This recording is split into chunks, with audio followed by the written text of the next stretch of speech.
Eh bien, bonjour, bonsoir à tous, c'est Stag. On est aujourd'hui lundi, le 22 juin 2026. Donc, à savoir, c'est la troisième semaine de ce mois de juin. Donc, je pense qu'il reste encore une semaine à venir. Donc, on n'est pas là aujourd'hui pour trade, parce que j'ai décidé de pas trade aujourd'hui, juste parce que un peu fatigué, pas le temps. Surtout que je savais que si je devais trade, je devais forcément faire une petite vidéo. Donc, j'ai décidé de me reposer. Donc, on est plutôt là aujourd'hui pour parler de la semaine passée, à savoir la deuxième semaine de ce mois de juin. On a déjà fait deux vidéos pour parler de la première semaine, mais du coup, cette deuxième semaine va juste être en une seule vidéo parce qu'on n'a pas beaucoup de trade. Donc, pour ceux qui ont un peu suivi les shorts, vous avez vu, j'avais trade ici lundi, j'ai perdu. Donc, on était censé venir mardi trade, j'ai pas trade ici. Mercredi, pareil, j'ai pas trade. Jeudi aussi, j'ai pas trade. Vendredi, j'ai pas trade, ça c'est pas un trade que j'ai pris, mais vous avez vu que je voulais le prendre. Donc là, on est aujourd'hui lundi, troisième semaine, et j'ai pas aussi trade. Donc qu'est-ce qui s'est passé? C'est pas que j'étais pas là du tout, hein. J'étais bel et bien là. Bon, aujourd'hui, ce lundi, j'étais pas là. Je viens à peine d'ouvrir l'ordi, mais les autres jours de la semaine passée, genre à savoir ce vendredi, j'étais là. Je voulais trade, mais j'ai pas trouvé de setup qui me convenait. Pareil ici. Pareil ici et pareil ici. Genre, tous ces jours, j'ai pas très, c'est pas que j'étais absent, j'étais bel et bien là, mais ce que j'ai vu sur le marché ne me favorisait pas. Et des fois, même ce que je voyais que je voulais prendre, les setups se créaient pas. Donc, j'ai juste fini par ne pas prendre une trade. Et finalement, c'était une bonne décision parce que j'ai remarqué que toutes les trades que j'avais en tête, que j'ai dit que ça vaut pas le coup, bah finalement, c'était des trades perdus si je les avais pris. Donc, c'est pas que j'ai flippé, mais bon, voilà quoi. Donc, finalement, en fait, cette deuxième semaine de ce mois de juin, on a le lundi ici. On va parler vite fait aussi. On va parler vite fait de pourquoi j'ai pas trade ces jours-là. Et après, on va essayer de faire une petite compte rendu de cette deuxième semaine pour avoir une vision globale au futur quand on veut revenir et regarder ce mois de juin. Donc, le lundi, quand on était venu ici, t'as vu vite fait juste, on a quel type de semaine? Tellement ce gros mouvement-là. Donc, le lundi, c'était ici, hein. Lundi, mardi, mercredi, jeudi, vendredi, samedi. Donc, on a une semaine baissière, à savoir, on a fait le haut de la semaine depuis lundi, comme d'habitude. Le mois passé, c'était généralement ça. Lundi, décider le low ou le high de la semaine. Je pensais que ça allait changer ce mois-ci. Bon, après, ça se peut que ça a changé, c'est juste, même pas. Ça, c'est la deuxième semaine. Première semaine aussi, on avait fait presque pareil. Lundi avait décidé, c'est ici lundi, non? Oui, il avait fait le low. On a une semaine haussier. Pareil ici aussi, lundi, il a fait le high. On a une semaine baissier. Bon, c'est à voir cette semaine-là. Ce lundi-là, on peut essayer de voir si on peut voir quelque chose. Mais bon, c'est pas ça. Donc, on a eu une semaine baissier cette deuxième semaine de mois de juin. Donc, lundi, il a fait le high. Il a fait vers 1 heure du matin. Et là, du coup, on a commencé à descendre depuis lundi. Mardi, on est un peu monté, mais on n'a pas réussi à dépasser lundi. On est resté juste sur le range. Après, mercredi, on a descendu brutalement. Ça, c'était FMC, je pense, des news. Jeudi aussi, on a descendu brutalement. Et vendredi, on est juste un peu remonté. On a fait une tentative de descendre, mais on n'a pas réussi. On est juste revenu sur le range. Donc, c'était ça la deuxième semaine. Donc, lundi, qu'est-ce que j'ai fait? Bon, les gars, honnêtement, flemme de vous montrer le daily bass en daily, même si j'avoue, ça serait trop intuitif et trop bien pour moi aussi si je vais revenir regarder ces vidéos. Mais ce sera un peu compliqué, la vidéo va être trop longue, donc on va juste venir juste vous dire ce que j'ai vu exact en 15 minutes. On va épargner ce que j'avais vu en 1 heure, 4 heures et daily. Donc, la journée du premier lundi était commencée ici. Je sais pas trop ma direction ce jour-là si le daily bass favorisait qu'on soit haussier ou bien baissier. Mais en tout cas, quand j'ai vu que voilà, ici c'est la session d'Asie, on est monté, c'était un peu trop tôt ici, 1 heure. Même si, comme j'ai dit récemment, on manipule trop tôt, voire même on commence à distribuer dès London. Donc ça voulait rien dire, mais bon, juste quand j'ai vu que ici c'était un peu trop tôt et que c'est descendu ici vers les heures, genre vraiment fin de session Londres, bon, je me disais que peut-être on a juste fait un fake parce que vous voyez, ça c'est la session d'Asie. On n'a pas pris, donc si on avait monté trop haut, j'aurais dit que c'était une manipulation et là on prépare à descendre. Pas obligé, hein, mais j'aurais aimé que ça soit ça. En plus, quand c'est revenu ici, je vois qu'on a pris le lot d'Asie. vraiment les heures, genre à fin de Londres. Et là, vous voyez, il y avait un favori gap ici. Même en 1 heure, il y avait des bons favori gap qui réagissaient bien. La voie, on a tapé, ça a bien rejeté sur la moitié. C'est venu, c'est descendu, c'est monté, ça a bien rejeté, ça a fait un shift. Après avoir tapé un favori gap qui a bien réagi. Donc, je disais que peut-être juste ce lundi-ci, on a un peu fait un fait comme ça. On a fait le Judas Swing. Genre, on a manipulé vers le bas sur ce favori gap qui réagit bien, qui montre les setups. Donc, quand on est monté, on a cassé ici. Je suis venu ici, j'ai cherché des setups et je suis bien descendu en 5 minutes. Il y avait des setups qui étaient créés et j'ai pris celui-là. Donc, quand je l'ai pris pour monter, je visais minimum ces high ici. Mais vous avez vu, je suis descendu. C'est descendu, ça m'a sorti. Donc, c'est le seul trade que j'ai pris cette deuxième semaine. J'ai pas forcé, parce que vous voyez les heures ici. Je me suis direct en allé, j'ai pas forcé notre trade, j'ai pas. Parce que vous voyez, quand c'est venu deuxième fois ici, donc tu vois, en fait, quand ça avait fait un shift sur ce range, normalement, j'aurais aimé que ça revienne sur le range optimal trade d'entrée ou bien équilibré ou quelque part ici, surtout qu'il y a un favori gap. Et c'est là que s'il y a un setup qui s'est créé, je prends. Donc ici, je dirais pas que j'ai pris prématurément parce qu'il y avait quand même des setups qui se créaient à tout moment pour monter. Mais le plus logique, voire même prochainement, quand je vois comme ça, je vais aimer qu'on revienne sur le range pour qu'on recherche une zone de fair value. Comme ça, je suis sûr que le marché, quand il revient dans cette zone et qu'il commence à monter, il ne va plus redescendre. Donc, je peux prendre mon trade. Par contre, ici, même s'il y avait un setup, mais à tout moment, qu'on peut voir le marché pourrait descendre, remplir le range avant de monter, bon, même si ici ça a échoué. Donc, si j'avais patienté ici, j'allais pas prendre un trade parce que ici, il n'y avait pas un setup qui était créé en 5 minutes. Même si vous voyez un favori gap ici, mais on n'a pas fait un shift. On n'a pas break un swing high. Pareil, en 5 minutes, on n'avait pas break un swing high. Attends, juste pour être sûr, je vais revenir pour voir. Ah, même pas. Il y avait bel et bien un shift ici. Donc, dans tous les cas, si on était venu, on a rempli le range. On est venu, on a break ce swing high, on avait un favori gap. Donc, je pourrais prendre ici. Mais en fait, regardez exactement l'heure qu'on a tapé ce favori gap, c'était midi. Voire même l'heure où ce favori gap a été créé, c'était midi. C'était pas des heures de trade parce que là, presque, la New York IM session était presque finie vers midi. Donc, le marché, il était en pause. C'est vers la PM session qu'il fallait trade. Et voilà, si tu trades, t'aimerais bien que tes setups se créent en période de session. Genre, à savoir PM session vers 1 heure quelque chose. Donc, honnêtement, si j'étais là, que j'avais bel et bien patienté qu'on remplisse ce range et que je vois, on a fait un shift ici. Le favori gap, peut-être, il a bien réagi. Mais je vois que ce favori gap, c'est pas les heures. J'allais pas prendre un trade ici, honnêtement, parce que les heures, c'est important, comme je dis. Mais bon, voilà. Ici, c'est la première fois où j'ai pris. Vous voyez, on était venu. Shift, faire valider, puis c'est là où j'ai pris ici. Et c'était vraiment des bonnes heures. C'était vers la session du matin de New York, vers 10 heures, c'était bien. Donc voilà pourquoi j'ai pris. L'heure était bien, le setup il était bien, bonne réaction. C'est juste le petit truc, c'est que cette grosse range, on ne l'avait pas bien remplie. Donc c'était juste ça à se fier, à se méfier un peu. Mais bon, quand même, j'ai décidé de juste prendre parce que la logique était là. Et si ça m'avait sorti, comme je disais, que je pourrais juste patienter qu'on remplisse le range et que je me repositionne. Mais bon, comme je vous ai dit, quand on est revenu remplir le range, j'ai pas aimé ce qui s'est passé, quoi. J'ai pas aimé ce qui s'est passé. Parce qu'en fait, dès qu'on m'avait sorti ici, je m'étais dit que peu importe ce que ça va faire, je vais pas prendre un autre trade tant qu'on ne redescend pas sur l'ordre bloc ici et le faire valider pour bien sur cette zone. Donc là, tu vois, c'était un peu descendu. Equilibrium, je pense qu'on l'avait touché. Tu vois, ça a rejeté, ça a même fait un shift, un favori gap. J'ai pas pris ici parce que, en fait, j'aime respecter ce que je dis. Donc, quand on m'avait sorti ici, j'avais dit que le deuxième trade, si on me sort, ça sera forcément ici. On doit taper ce favori gap et regarder ce que ça va faire. Donc, le premier move en 5 minutes que vous voyez, on était descendu. Après, on est monté. On a fait un shift. On a ouvert un favori gap. J'ai pas pris parce que vous voyez, ça avait fait de taper ce favori gap. Donc, je dis, je ne prends pas prématurément. Même si ça crée un setup, je n'ai pas aimé. Parce que je dis que normalement, on devrait taper ici et voir. Donc, quand on est revenu deuxièmement, on a retapé et ça a commencé à faire les setups. Mais comme je dis, les heures, c'était pas les bons. Donc, j'ai juste abandonné. Donc, ce lundi, j'ai pas du tout trade.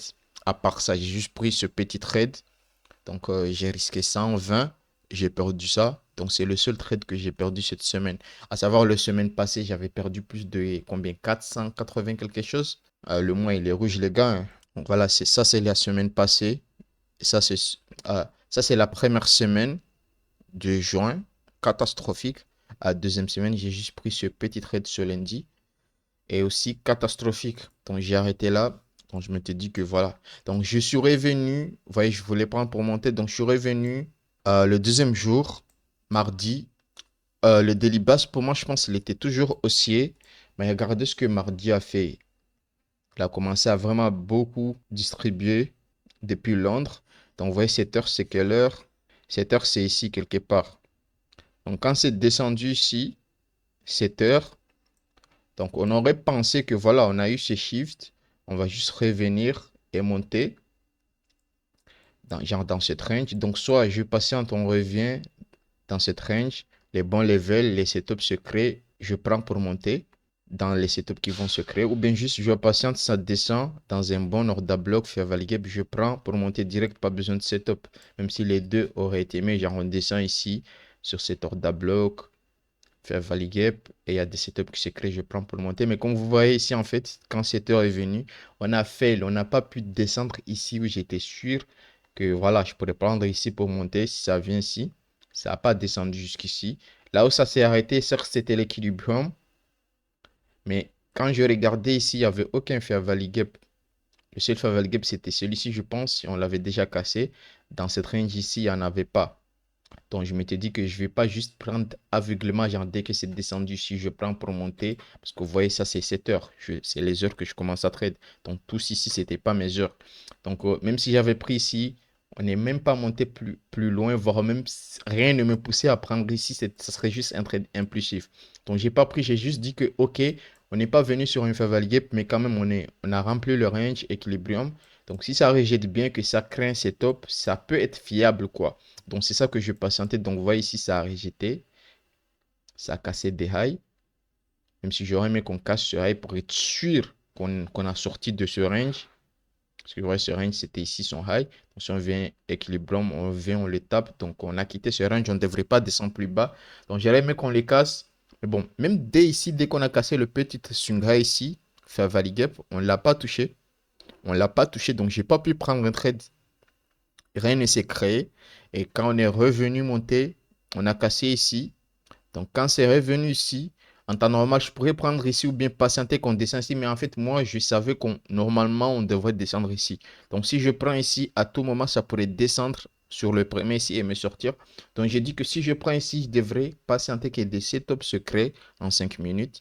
Et rien ne s'est créé en 5 minutes, voire même la réaction de ce favori gap n'était pas vraiment chouette. Comment ça avait réagi. Donc, c'était pas fiable. Donc, je m'étais dit que soit ça descend ici, je prends un trade, ou bien je prends pas, je m'en vais. Donc, c'était ce jour-là. Donc, c'est pas descendu comme vous avez vu ça, juste stagné sur le premier ici. C'est pas descendu. Donc, j'ai pas trade mardi. C'est ça la raison. Donc, je suis venu mercredi. On est revenu sur ce favorier que je voulais prendre hier, mardi, le jour précédent. Donc, dès que c'est venu, il y avait même des news ici, je pense. Ça a rejeté. Donc, je pourrais penser qu'effectivement, ça rejette bien. Donc, c'était bien hier. Donc, c'est aujourd'hui, on va le taper, monter. Mais je dis que je patiente quand même. Pourquoi? Parce que regardez, c'était pas mes heures de trade. J'avais même des idées à dire que est-ce que je ne trade pas juste session de Londres, vu que voilà, mon setup d'hier, il est vraiment en cohérence avec les heures de Londres. Donc, c'est un setup que j'avais depuis hier. Ça n'a pas marché. Donc, ça pourrait marcher aujourd'hui trop tôt. Mais je dis que non, on va se calmer. Il y aura toujours des opportunités vers la session de New York, voire même il y avait des news. Donc j'ai patienté. Ces bougies-là, j'ai pas pris. Deuxième bougie, par contre, ça m'a dit beaucoup de choses. Attends, je vais vous zoomer un peu. Parce que j'avais tracé le favori gap. Cette deuxième bougie, ça a commencé à descendre. Et son corps, il a un peu dépassé la moitié. Ça veut rien dire. Parce on est toujours dans le favori gap. On l'a toujours respecté. Mais je commençais à être prudent. Je dis que, ok, je me lance pas.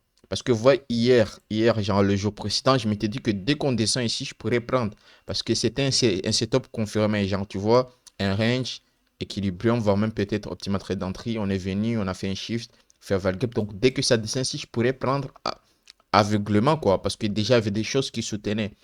Mais aujourd'hui, c'est autre chose. Donc, je m'étais dit que, vu que ça n'a pas marché hier, ça semble louche. Donc, je préfère que quand ça descend, au lieu de prendre aveuglement, je patiente qu'il y a des setups qui se créent. Et vous voyez ici, quand c'est descendu, il n'y a pas de setup qui a été créé. Bon, Fallait descendre en 5 minutes. Il y en avait, hein, il y en avait, mais les heures ne me convenaient pas. Parce qu'en fait, regardez, juste première fois, c'est descendu, c'est monté. Deuxième fois, mais en fait, tu vois, troisième fois, tu vois directement que en fait, les bougies, leur corps commence à vraiment remplir, voire même dépasser la moitié de Faval Gap. Donc la réaction était déjà nulle, voire même. Donc j'ai dit juste, je patiente pour voir un setup. Donc on va essayer de voir juste.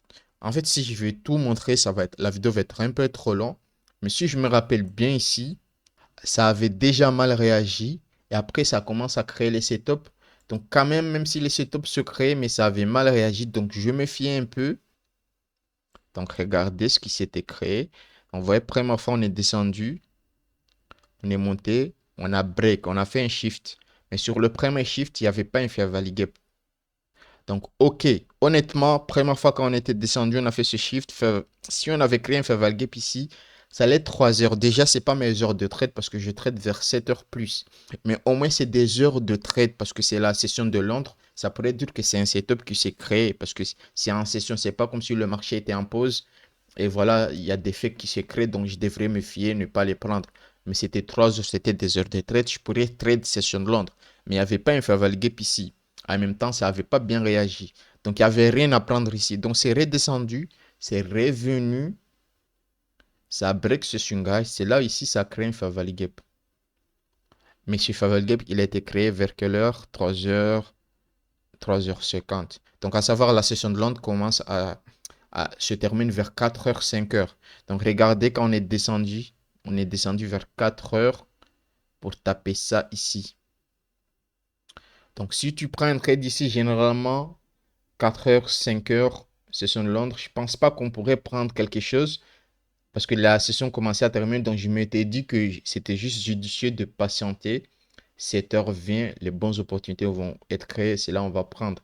Donc, j'ai évité ce fair value gap. Je n'ai pas pris, voire même, en fait, avant que ça vienne ici, vers 4h, ce fair value gap en disait déjà beaucoup. Parce que tu vois, 4h, c'est ici. Tu vois déjà des gros bougies qui ont rempli ce fair value gap. Il n'y avait pas une bonne réaction. L'heure, c'était c'était un peu à la fin d'une session, mais c'était un peu louche. Donc, vraiment, ici, c'était pas fiable à prendre. Surtout que, voilà, je m'étais dit que jamais je vais trade Londres. Je vais juste me focus trade New York Session. New York Session, c'est ça ma session que je vais maîtriser. Et ça que je conseille d'ailleurs à tout le monde qui commence à trade. Parce qu'avec la session de New York, tu peux regarder ce qui s'est passé en session de Londres et essayer de deviner un peu ce qui va se passer. Ça t'aide beaucoup. Donc, c'était pas à mes heures, ce qui se passait, c'est pas comme si c'était parfait. Parce qu'honnêtement, en fait, si c'était descendu ici, sur ce favori gap, dès 2 heures, genre vraiment le début de la kill zone de session Londres. Et ça, dès que ça descend, ça crée un fair value gap. Genre le premier shift, vous voyez ici, ça avait fait de faire un fair value gap. Mais dès ce premier shift, ça crée un fair value gap. C'est là où j'aurais pu prendre, même si c'est pas mes heures. Parce que ça reste quand même bonne réaction, bonne heure, même si c'est pas majeur, mais bon, voilà. Mais ici, en fait, ça a vraiment boudé, ça a mal un peu réagi. C'est pas comme je voulais. Le premier setup n'a pas marché. Le deuxième, il a un peu montré, mais c'était pas les bonnes heures. Donc, je m'étais dit juste, quitte, va-t'en, reviens juste 2 heures. Et quand on est venu 7 heures, tout a basculé. On n'est même plus monté. On est descendu. Parce que 7 heures, j'ai bien cherché des trucs pour descendre, pour monter, hein. J'ai pas vu comment je voyais le marché. Je sentais que ça allait descendre. C'était vraiment favorable pour descendre. Puisque tous les trucs que je voyais, genre, imagine ici, normalement, on ne devrait pas casser ici, hein. Donc, dès cette heure, on est venu. On n'a pas du tout respecté ici. On a cassé. Donc, il n'y avait aucun truc qui me soutenait pour monter. À part peut-être ici, là. Genre, je vous avais dit que j'aurais aimé qu'on descende ici. Mais en fait, pourquoi si vraiment on voulait descendre ici avant de monter, pourquoi on aurait pris la peine de venir Equilibrium, bien réagir, casser, prendre tout ça. Donc ici, normalement, on ne devrait plus descendre. Donc si on descend, ça voulait dire que voilà, ça fait et ici aussi, on pourrait prendre. Donc, fallait vraiment être prudent et ne pas prendre du n'importe quoi. Donc vous avez vu ici, quand c'est venu, ça a rejeté, mais cette mèche en dit long parce que cette mèche directe avait déjà break cet order block et tout ça. Donc il n'y a rien qui soutenait qu'on montait. Je savais qu'on allait descendre. Mais j'ai été un peu mature, je me suis dit que ma direction n'est plus favorable. Je ne vais pas changer de direction parce que je vois que le marché il va descendre. Donc, je prends pour descendre. J'ai juste quitté. je me suis en allé. Certes, si je l'avais fait, j'aurais pu prendre des trades pour descendre, mais sur le long terme, c'est pas un truc viable à faire parce qu'on est là pour survivre le long terme, quoi. On veut pas des trucs immédiats qui vont pas marcher euh, constamment, quoi. Donc, c'est pas une bonne mentalité. Donc, je cherchais quelque chose, je l'ai pas trouvé, je m'en vais, je reviens le deuxième jour. Donc, j'ai laissé, ça me regardait pas, voire même le deuxième jour, j'ai juste essayé de check s'il y avait des opportunités pour descendre et je jure, il y avait rien ici. Parce que vous voyez, ce Favali Gap, il y avait pas, je vous jure, il n'y avait pas vraiment des opportunités clean pour prendre à descendre. On va pas vraiment en venir ici, sinon la vidéo va être trop longue. Mais bon, voilà, c'est ça. Mercredi, du coup, j'ai pas pris.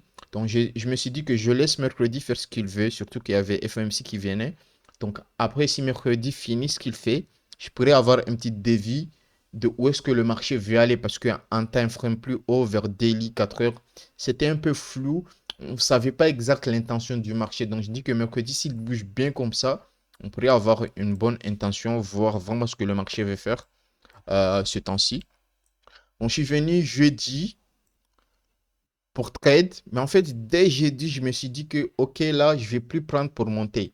Pourquoi? Parce que juste comment mercredi a descendu ici, tu vois clairement que le marché, même si c'est des news, mais pour moi, des news, je pense que c'est des prétextes pour faire bouger le marché dans la direction où on veut. Donc, je dis qu'il y a un truc louche ici, ce gros mouvement ici, surtout qu'en fait, j'ai dû, vous voyez, parce que normalement, je trade vers 7 heures. Donc, 7 heures, c'était quelque part ici, je pense. Mais ça avait déjà, dès la session de Londres, quand j'étais pas là, ça avait déjà encore commencé à trop descendre. Donc, imaginez cette grosse descente. Ça aussi, donc il y avait quelque chose de louche. Si vraiment je voulais juste venir prendre pour monter avec toutes ces gros faits validés Panthéon Frame haut qui étaient là, ça serait juste suicide. Genre, c'était juste compte de prendre pour monter. Donc j'ai juste abandonné l'idée ce jeudi-là. Donc je suis venu en daily pour voir ce qui s'est passé, si on a une nouvelle direction. Je sais pas trop, je me rappelle pas trop, mais je pense qu'il y avait pas un truc qui me montrait qu'on allait descendre, voire même, tu vois ici, les setups, rien ne s'est créé pour montrer qu'on descend et regarder juste finalement, parce que ça c'est New York, on est allé nulle part quoi. Donc j'ai juste jugé, c'était pas bien de trade, je m'en vais. Comme ça, je reviens vendredi, vu que vendredi j'aurai toutes les données de la semaine, j'aurai tout et voir jeudi comment il va finir. Donc vendredi, je suis venu. Je commençais à un peu voir clair sur le marché. Donc, j'avais une petite direction. Donc, je suis venu. Je vais pas trop en dire beaucoup parce que la vidéo commence à être trop longue. Donc, vendredi, je suis juste venu ici. Vous voyez, vers 7 heures comme d'habitude. Quelque part ici. Donc, London avait déjà fait ça. Donc, je me disais juste qu'on est venu, on a cassé tout ici. Donc, on devrait un peu descendre dans cette zone. Et s'il y a des setups qui se créent, je prends pour monter. Mais les setups qui sont créés, c'était pas vraiment ça. Mais vraiment, ce qui s'est passé ici, j'ai pas aimé, hein. J'ai pas aimé parce que vous voyez, en fait, je voulais pas prendre vraiment prématurément, impulsivement. Il y avait beaucoup de setups qui se créaient, mais ils n'étaient pas vraiment parfaits. Toujours, il y avait un petit compte rendu. J'ai essayé de chercher des setups, j'ai pas trouvé. Et là, on était descendu finalement sur ce Faval Gap. Mais toujours, je voyais rien qui méritait d'être pris, quoi. Donc, je me suis juste dit que vas-y, je me barre. Vas-y, je me barre, je ne traite plus. Je m'en vais. Donc, voilà. Du coup, voilà pourquoi toute cette semaine, j'ai pas pris. Et j'ai bien fait de me barrer parce que, vous voyez, la direction était aussi. On n'est même pas monté. On est juste descendu, on a fini. Parce qu'en fait, tu peux voir mal. Mais si tu vois mal, bon, après, des fois, le marché peut te feinter. Tu vois mal, mais il te crée des trucs qui favorisent que tu voyais mal et tu prends et on te sort. Mais si tu as des bons setups, tu es patient, tu sais ce que tu cherches, tu sais si ça vaut le coup ou pas. Bah, généralement, des fois, en fait, même si tu vois mal, tu penses qu'on va monter alors qu'aujourd'hui, on va descendre. Mais si tu fais attention à tes setups, tu essaies de les respecter, regarder si c'est créé ou pas, bah, ils peuvent ne pas être là et ça peut te sauver et dire que, OK, il n'y a aucun setup. Donc, finalement, peut-être j'ai mal vu. Donc, voilà. Donc, voilà, en fait, du coup, mes setups, ça demandait beaucoup de choses. Et voilà, c'était pas parfait. Donc, ça m'a permis à esquiver toutes ces mauvais trades. Donc, pour moi, j'ai juste trade lundi, un perte. Mais sur toute la semaine, je pense que pour moi, c'est une victoire parce que j'ai su esquiver beaucoup d'autres pertes. Enfin, même, j'ai aussi appris pas mal de choses. Donc, cette semaine est finie ici, sur une semaine baissière, c'est ça qui s'est passé. Donc, c'est la deuxième semaine de ce mois de juin. Donc, actuellement, on est en drawdown de moins 5,8% du compte. Donc, on est là sur la troisième semaine. Ce lundi, je trade pas, alors que c'était un bon jour pour trade, hein.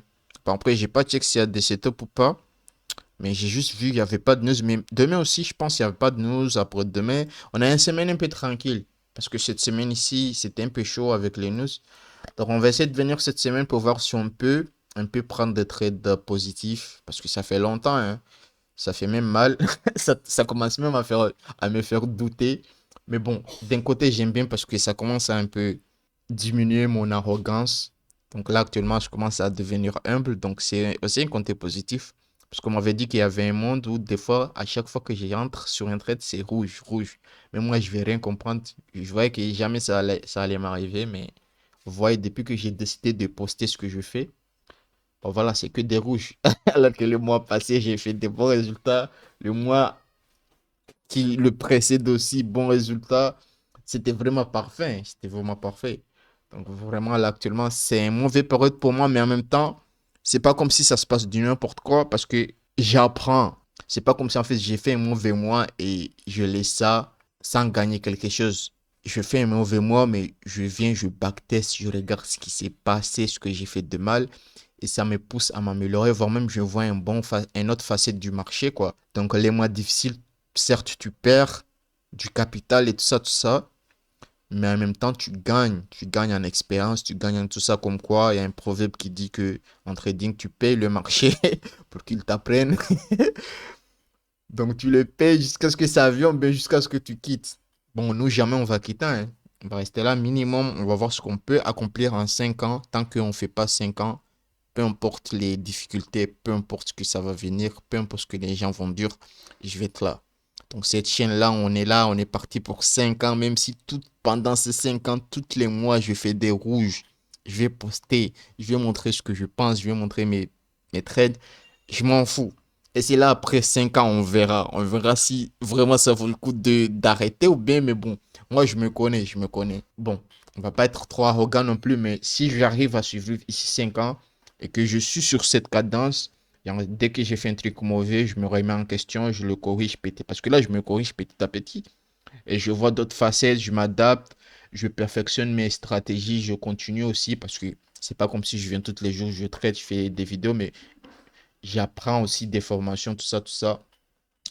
Donc, si je persévère pendant 5 ans, certes, je peux ne pas être un trader de zinzin, mais bon, je pense que quand même, j'aurai un bon niveau pour rester ici et survivre. Donc, voilà, même moi, honnêtement, pour être un peu plus honnête, je pense que même 3 ans me suffit, quoi. Mais bon, comme j'ai dit, peu importe ce qui va se passer, 3 ans, 5 ans minimum, toutes les mauvaises idées qui vont venir, que mec laisse les vidéos, ben mec laisse les trades, je vais juste gifler ça et, et m'en aller, quoi. Donc, les gars, assez parlé. Donc, on se revoit sur cette nouvelle semaine qui a commencé. Donc, les gars, c'est tout pour cette vidéo. C'était Stag. Même s'il y en a peut-être, ils ont regardé jusqu'ici, mais ils ont appris rien. Voire même, ils ont rien compris. C'est ça, d'ailleurs, je me demande, est-ce que je fais pas une playlist où je montre juste, bon, j'apprends pas les gens quelque chose, mais je montre juste les trucs basiques que tout trader, s'il les connaît, ça va pas être nocif pour lui ou bien c'est juste un truc basique que si tu connais, tu peux commencer à comprendre ce que je dis ici. Parce qu'en fait, en trading, vous voyez, c'est un peu compliqué. Si tu reçois des mauvaises informations, ça peut être nocif. Ou bien même si tu reçois des bonnes informations, mais ils ne sont pas venus au bon moment, ou bien on ne te les a pas bien expliquées. C'est comme un couteau. On peut te donner un couteau, ça peut t'aider à trancher des légumes, ça peut t'aider à cuisiner, ça peut t'aider à faire beaucoup de choses. Mais si la personne te donne, elle te fait pas expliquer que c'est un truc dangereux, ça peut te blesser. Donc en trading, c'est comme ça. Je peux pas venir ici, je vous donne des informations, même si c'est des bonnes informations. Parce que vous voyez, même moi, là, je galère à les utiliser. Mais je vous dis pas tous les trucs à faire attention. Bah, c'est un peu mauvais, quoi. Donc je me dis qu'en fait, est-ce que c'est pas mieux juste je fais une playlist où j'explique tout, juste les trucs basiques pour vous protéger et pour comprendre mieux ce qu'on parle quand quelqu'un parle des trucs de trading, pour ne pas être perplexe. Comme ça peut vous permettre, si vous apprenez quelque part d'autre, ça peut vous permettre à filtrer les mauvais trucs que vous ne devrez pas prendre et vous protéger. En même temps, ça peut aussi vous permettre à mieux comprendre mes vidéos et me suivre. Donc, ça que je pense. Donc, n'hésite pas à me le dire en commentaire si jamais tu as regardé cette vidéo jusqu'ici. Si toi aussi ça t'intéresse. Donc voilà, pour le moment, il y a personne. Donc je suis pas pressé de le faire, mais s'il y a quelqu'un qui me suit vraiment, dans toutes mes vidéos, les regarde, mais il voit qu'il y a un truc qui manque, n'hésite pas à le dire en commentaire, voire même si ces trucs que je viens de dire là, tu vois que ça pourrait aussi t'aider. Donc n'hésite pas à me le dire, je vais vite fait accélérer la cadence parce que la playlist, je vais la faire. Mais comme j'ai dit, je suis pas pressé parce qu'il y a personne. Donc je vais lentement à ma guise, lentement, sûrement. Mais si je vois qu'il y a quelqu'un qui me suit, que vraiment il a besoin de ça, bah, je peux un peu accélérer ça. Donc, les gars, c'est tout pour cette vidéo. Prenez soin de vous. C'était Stag et moi, je vous dis ciao, ciao.